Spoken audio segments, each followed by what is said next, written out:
Well, Bear, we got the stick here. It's 2 straight years now. The Jets have a goalie that's a Big Ten bound. How do you feel about that? That's good stuff. I don't care who you are. You know, you throw in Ross Marmon winning a Division I championship last year at Providence, and Mr. Jurisic going to the Badgers this year and really contributing at a pretty high level. And now the latest. Yeah, Jack LaFontaine on Tuesday, I think, or at least that's kind of when all the news came out, verbally committing to Michigan. So, hey, if you think good for him, boo for Michigan. If you think you're not really seeing talent come through Janesville, or you're wondering about the talent level, there's not much to be wondering about if you can have this goalie pipeline. I got to believe the Jets lead all of the NHL in D1 commits over the last couple of years because they've had a boatload of them. Yep, and written about that a little bit, but they just keep churning them out. And it's good stuff. And when you start having a run like that, then the players want to come play here because they know that they're going to get like you said, all the more reason to get down to Janesville Ice Arena and see some good quality hockey. Going to have to wait till the new year because they're off, and then they're on the road, I think. Well, you like can get New down Year's there Eve open skate or free skate or, come down and watch the Bluebirds play once in a while, or the Fury. That's true. Plenty of reasons to get down to Janesville Ice Arena. Bring a jacket. Yes. It's chilly. Mm-hmm. We could talk maybe some more of that, but we've got a lot of high school hoops, a big game coming up this week, and we haven't really delved too much into it. So we'll just talk about what we've seen over the first month from the high school basketball season.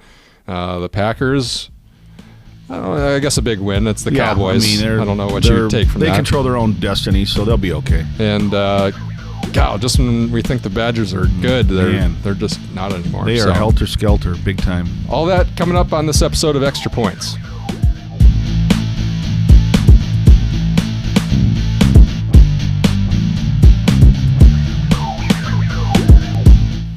Hey everybody, welcome back. Eric Schmold here, sports editor of the Gazette, alongside John Barry, sports reporter, and this is our Extra Points sports show. We get together. Pre-holiday show. That's true. Yes. We're right before I won't be here next week. That's true. But you could have a guest host that would probably be a much better fill-in than... Oh, that could be fun. I'm going to have to think about that. Think about that, yeah. Maybe I'm out of a job. This could be it, folks. If this is it, I've enjoyed my time on Prep Spot and Extra Points and everything else, and have a great holidays. Who would be like the best extra... Andy Ryder. He knows so much about sports. He does. He would be outstanding. I was thinking like you could like just broaden it out to anyone. Like Eddie Lacy might be a good choice right now. That would be good. Maybe somebody... Ooh, there's some good ones out there. I'm going to leave that up to you. Cam Newton. Cam would be good. Johnny Manziel.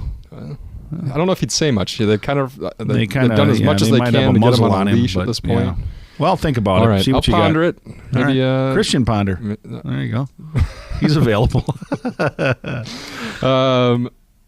We also probably should get right into the high school. All right, let's dip into it. We're a month into the season, a month into basketball being played with 2 halves. We wrote about that a little bit over the weekend.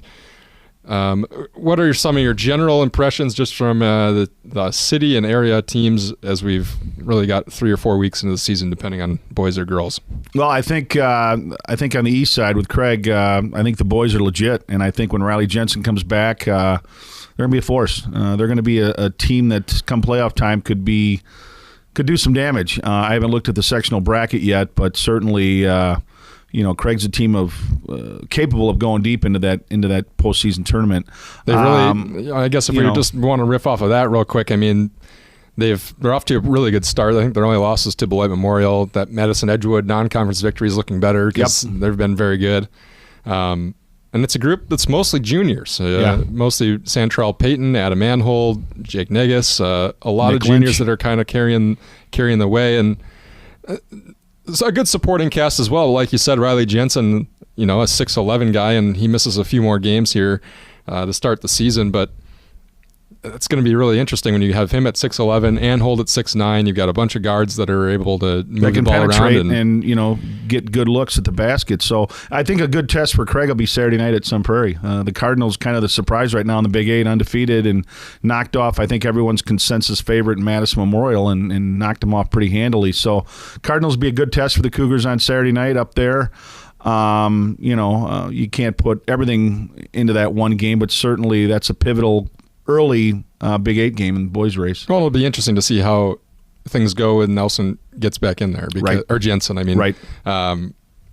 You bring them after you along miss the slowly, first or third, do you throw them into the fire and say, okay, look? I assume, they've played together long enough that I don't think that there would be any sort of like weird chemistry or role issues, Nope. but you never know. And I guess my one worry would be, if he's going to get that many touches, do you have enough basketballs to make everybody happy? Santrell, we know what he can do, and a lot of times I would just clear out and let him take over. But if Jensen and Anhold are going to form a pretty good duo up in the post, then, you still got Negus who can handle the ball. Lynch, who I think is a good scorer, just doesn't shoot enough. I guess that'd be my one worry is are they going to play enough unselfish basketball to be relevant? And I think they will. Well, I think the good thing is that, like I said, they've all played together since they're all our juniors. They've played together for a long time. So, right. And if you don't care where the points come from, then you're only going to get better.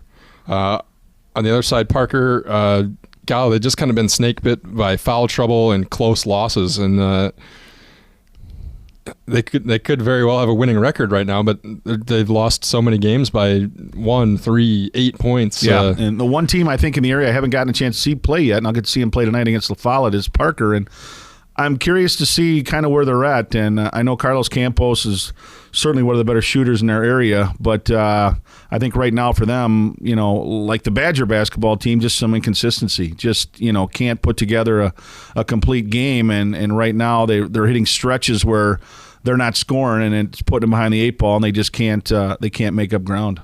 And 30 fouls a game. They're just sending teams to the line too much, and at what point is it the officials that are really looking for it and notice that they're fouling a lot, or at what point is it they're over aggressive? And it's that physical play that 2-3 years ago, before the WI made the changes, you could get away with that, playing that style. But now, anything close, they're kind of calling, and they want to clean things up in the post. And Parker, those are some physical kids they're putting on the court. With Mark Brooks and certainly Malik Williams and Ed Jacobson, and those football guys that that's the identity they want to have, is to be physical and force you to go 90 feet. And maybe it's backfiring on them a little bit, and maybe they got to back off and play a little bit more of a finesse game than try to get physical and wear teams down. I like the makeup of both teams. Mm-hmm. Obviously, they have opposite records right now, but I think it'll be interesting to see as we go along if Parker can find a win or two right, and that's to get some confidence built. You're exactly right, and that hits it on the head. That's for them right now. It's that winning mentality. It's that killer instinct that they just haven't had. And when games get close, if you haven't been there and you haven't had those wins, it's tough to get over the hump. Just got to get one or two, and maybe things start rolling. And maybe it starts tonight with La Follette at home. They haven't won a game yet, so hopefully the Vikes can get on a winning streak, and it starts tonight at home in the Parker gym. How about the City Girls teams? They've had about a month, and both of them are probably just above the top half of the Big Eight, about where we expected them to be. It's been a bit of a work in progress for both teams. Yeah, and I would agree. And I think with Craig, I think they miss Al Hughes. And I don't think there's any secret. They're just not scoring right now. And maybe it's a case of everybody looking at everybody else and saying, well, boy, in the past, Al would have just taken over. And, Schonenberger and Schumacher, certainly capable scorers. But right now, I think the last 2 games, Craig has really struggled the first half. And they've struggled in one half. Yeah. Because of the first game, it was the first half, and the second game was the second half. So, but it's just, again, it's that consistency and finding an identity more than anything, and just finding the right kids. But I think, with the extra 4 minutes, I don't think it's going to hurt Craig. I think it's hurting Parker, because I just don't think Parker has the depth right now, or at least they haven't established that depth. I think Parker, when Julia Hartwig, the 6'3" freshman center, is not on the court, Parker's a different team. They struggle defensively and they struggle on the boards. And Parker right now has got to find some scoring. Julia's second or third in the Big Eight in scoring, but really, kids like Bree Porter, the senior, she's got to pick up the pace and start scoring more. And they've got to find some more people to fit into that offense. And, first-year coach Jenna Hartwig's done a good job, but, they've been outclassed against Middleton and they were outclassed against Verona, and that's what happens when you've got a young team. Those two teams clearly seem to be the top two. And I think Middleton's clearly the top of... Middleton, I think, is easily the top team in the state. Yep. And the coaches poll has agreed, and Verona, I think, was third last week. Yep. And they still had Craig in there, but... You can't say that Craig's a top 5 or top 10 team right now, just with the way that. Not right now, not with the way they're scoring. And they'll have their Optimist tournament over the holidays, and that'll be a good test because somebody's coming in. I want to say Muskego. Stoughton is coming in. Stoughton's coming in. They're good. Merrill, and I'm not sure the other one, but I know that Fall River, at one point, the other one. Kerry Storbach had said a couple of those teams were in the preseason rankings. So that'd be a good test for the Cougars. And, at some point, I just look for them to explode and just score. And maybe I think like that's the Verona message. Did the other day with 111 against Beloit. Well, which that's dumb. You should quit it. Stop doing that, Verona. That's ridiculous. Football's different. You can't tell kids to lay down, but you can tell kids not to shoot. Just don't shoot the ball. Yeah. I mean, you scored 111 points, you gave up 22. What did you prove? Congrats on that. Yeah, way to go. I mean, that's disappointing. Angie Hobley, I got all the respect in the world for her, but I don't understand that at all. Getting back to Craig, I just think you're winning now, so you don't have to necessarily panic. But no, not at all. And I think your hope is, we're winning ugly now, and hopefully when things really come together and maybe they explode in the second half of the season and really start playing better. Well, and they're a team that's going to live and die by the 3. And like I say, the game against Verona, they were 2 for 24. I think the game you had them against East when they struggled a little bit early against an East team that's not very good. Once those shots start falling, they're going to be a different team. And right now, they're just not making shots. And I think that'll come eventually. It's just, it's going to take time, and you hope that it doesn't come back to haunt you later on in the season. Around the area, girls teams, I don't think any huge surprises. Nope. Whitewater girls coming off their Division III state championship. I'm not sure if they've hit that level, but they're winning games, right. And they're not going to have any trouble really in the Rock Valley. No, they're not going to have trouble in the Rock, and I thought maybe Bigfoot could give them a game, and they took care of business pretty easily, and I don't see anybody staying with them. I will be curious to see Broadhead and Whitewater when they do play. Could be an entertaining game, but yeah, they're in a league of their own, and I think Broadhead's kind of in a league in their own in the South, and it's kind of what we expected. Turner's decent. Yeah. I like Edgerton in the North too. Yep. Teams that are definitely coming along, and but I just don't know if they're at that same level yet. And it starts with Smith Traore, and let's face it, you put a 6'3" girl in the middle that's getting looks from the Division I schools. That makes a big difference. We saw that 2-3 years ago with Carly Moans at Broadhead. It just makes a world of difference in the smaller schools to have that big post presence. Those are probably the best of our area girls teams so far. On the boys' side, I'm not sure there's been huge surprises there either. Evansville in the Rock Valley North with a nice win over McFarland. Will be interesting to see them match up against East Troy, but this week it's a crossover battle, Evansville and Beloit Turner, and two teams that really, they're both 4-0. They both have a junior star. I would call Brendan Banks and Alec Fruin stars. Yep. And it's going to be a really interesting matchup at Turner Thursday night. I would agree, and I think you look at it like I think that comes down to the supporting cast. What do they get from the other kids on the floor? Because I think Banks is going to get his points.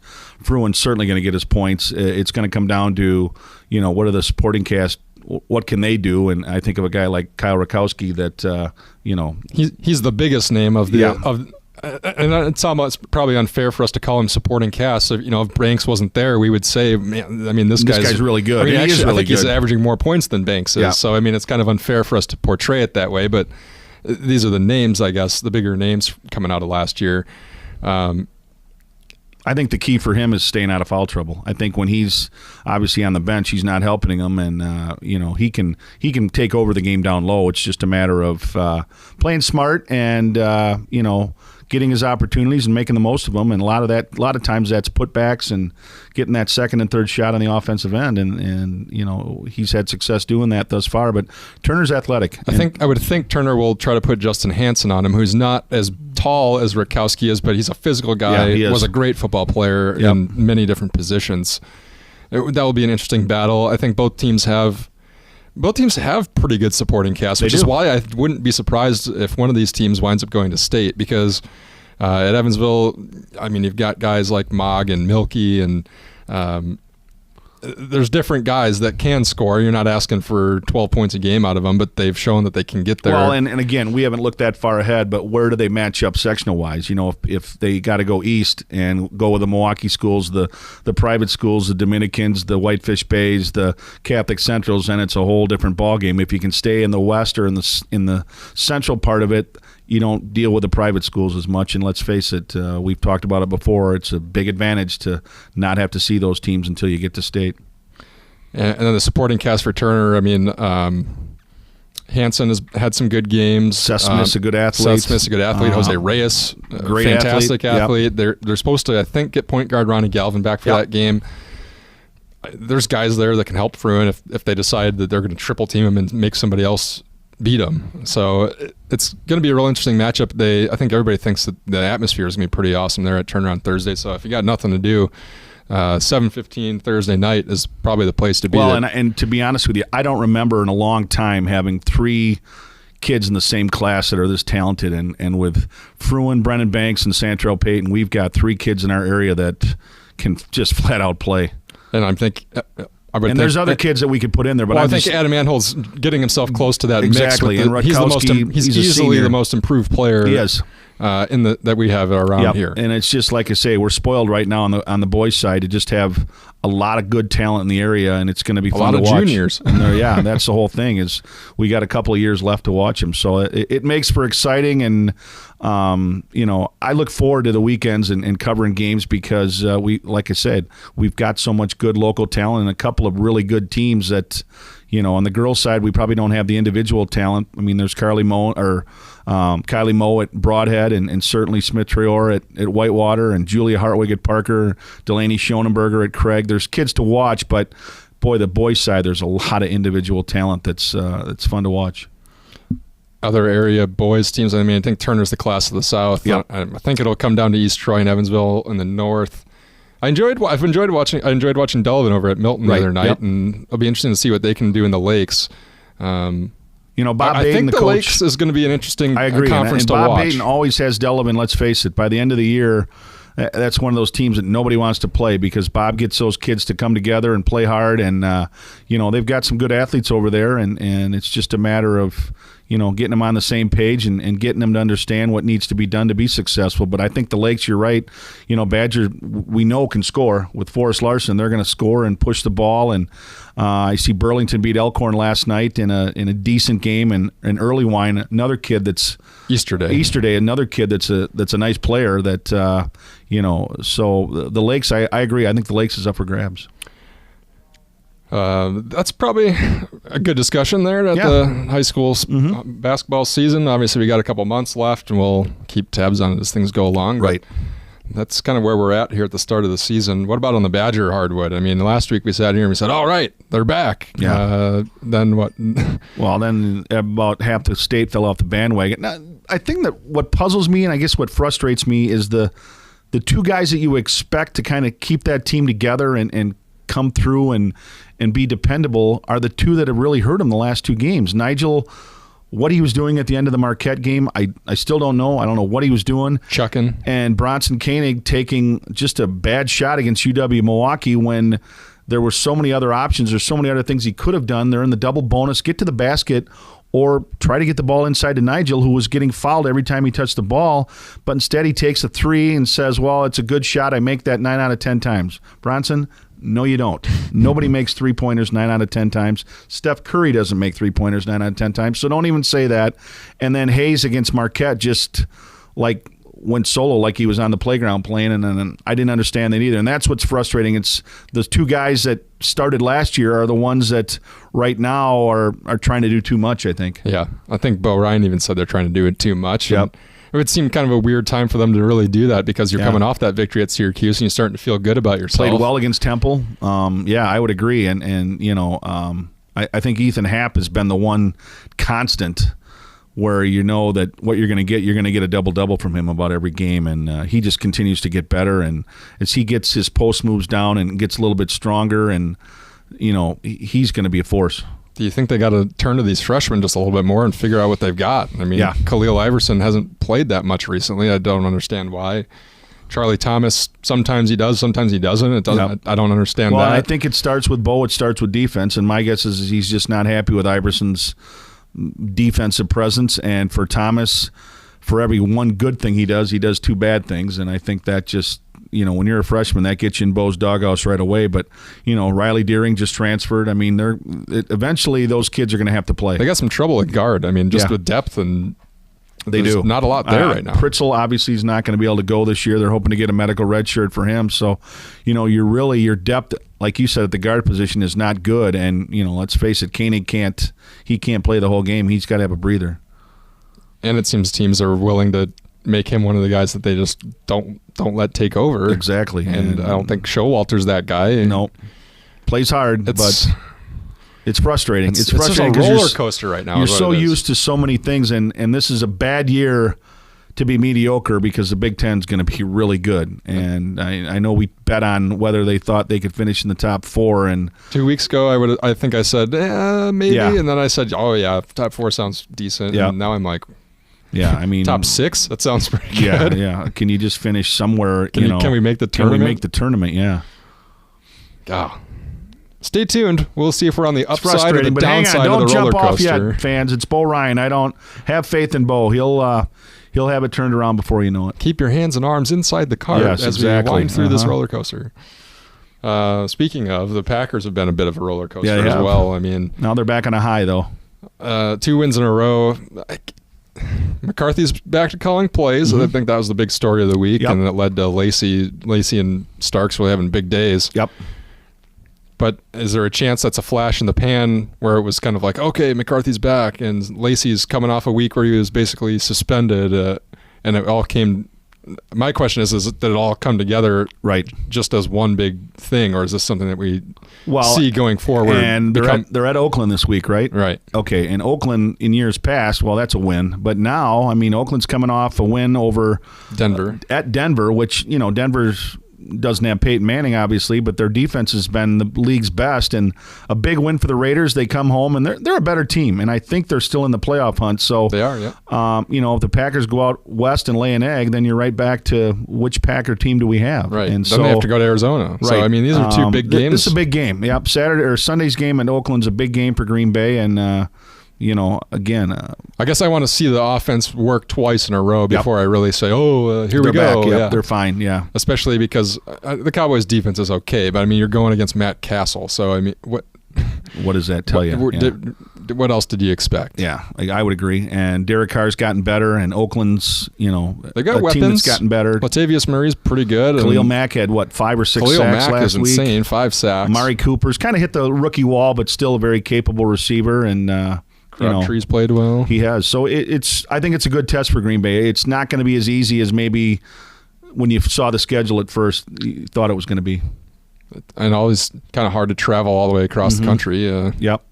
Play out your there. Your time zone, everything, your body clock's just a little bit screwed up. Not surprising, though, that McCarthy made the decision that he did. I mean, it seemed inevitable, didn't it? Yeah, I think you're right. And I think, it was a smooth transition. And I thought, I didn't think the Packers played great against Dallas, but they played good enough to win, and they established a running game, which, let's face it, in the playoffs, when it's cold and you're in Lambeau Field, you got to be able to run the ball. We'll see. We'll check back in. Maybe I'll be here with somebody. Maybe I'll be sitting here by myself. Bring in Mike McCarthy. He might come in and talk. Who knows? You just never know around here. You don't. Let us know what you think of the show, or if you have an idea for a guest to sit in over here next week. Let us know. You can let us let me know. Text me, tweet me, email me, Facebook me. I don't care. There are a lot of different ways. And it pays well. It really pays well. So, You can find us on Twitter or email us at sports@gazetteextra.com, or to leave us a review on YouTube or iTunes. And thanks to producer Andrew Ryder for making it all happen. He rocks. Kevin McLeod for the music. He rocks. And some sense of this show, some form or fashion, will likely be here next week. Yes. So I'll see you then, and Bear, I'll see you. Happy holidays, everybody. 2016. Yes.